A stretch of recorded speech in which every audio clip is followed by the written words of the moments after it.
Hello everybody, I'm just going to do a quick review on the, I think it's the PZ0420, the standard 600 TV line Sony board cams we get for FPV. These are from Surveilzone, and they're cheap. They're cheaper than they were from Security Camera 2000. I think it's about $30 versus 40 or 50, so that's a good deal. I did run into a problem though. I got the $2 housing from them, which is very, very rugged. The thing is like 18 gauge steel. It's crazy. It's probably a little bit heavier than it should be, but that's okay.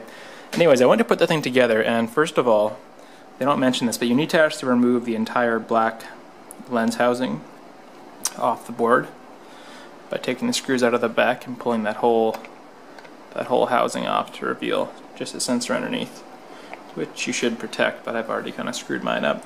Anyways, when I went to put this thing together, I took the housing out and I took the back off of this cover, and then I obviously put the board inside the housing, and I went to put the back of the board on, or rather the back of the housing, which they have here, which is nice, and it went together okay. And then I put the housing into the mount, which I'd already screwed on to the frame here, and I went to install these, sorry about the lighting, but there's two screws on the side. That one's already removed.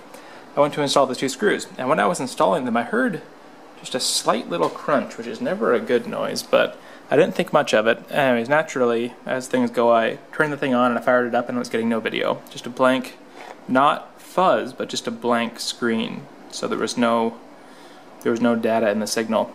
I took the thing back apart, and what I found was that the screws that are inside of this housing, you can see one there, that's the stock screw that comes inside. You can see it sticks out like 1/8 of an inch.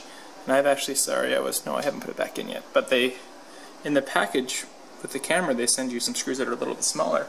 You'd think that the screws that are inside the housing when you buy it are the ones you're supposed to use. Turns out that's definitely not the case, because when I put those screws in the side, they knocked a component off of the board of the camera. And I'll show you what it was if my lamp would stop falling over. So it knocked off, where are we looking here?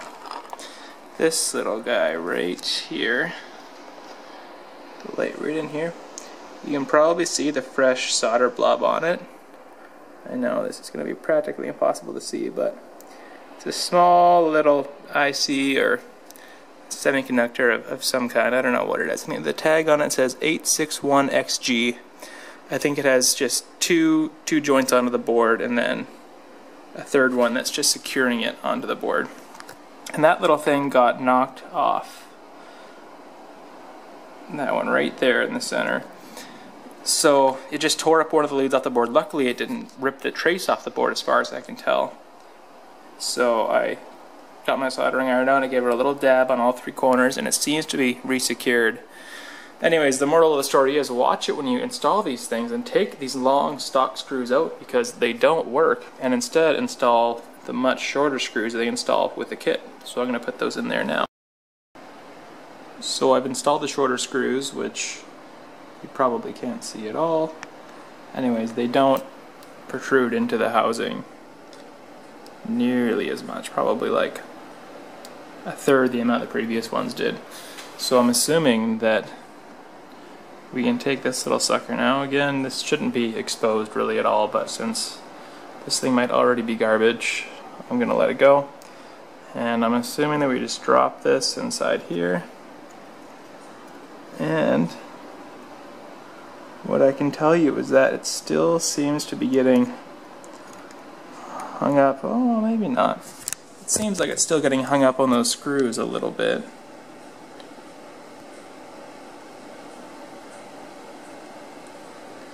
It might not be.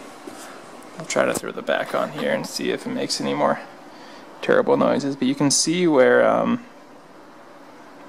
can you see it? Oh, right, it's on the front of the board, that's why.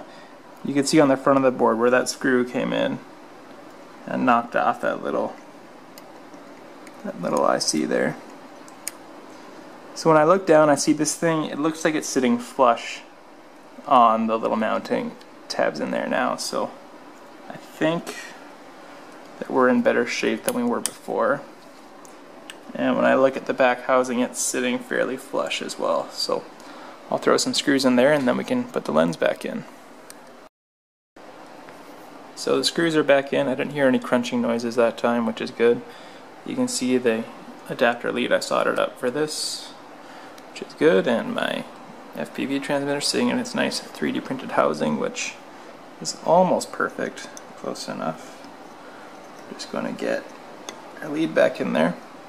Now, you'll notice there's something distinctly missing from the front of this camera.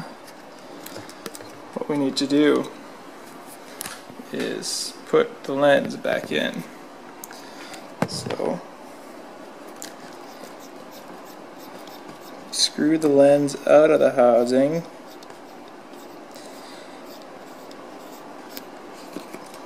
Make sure you take one of the jam nuts. They gave me an extra one. Again, I don't know why they gave me an extra one, but I'll use the one that they gave me because why not? Again, try not to get your fingerprints on the back of the lens there because you'll never get them off. And it'll probably smudge up your video a little bit. So then we'll take this, and they just basically treat this housing as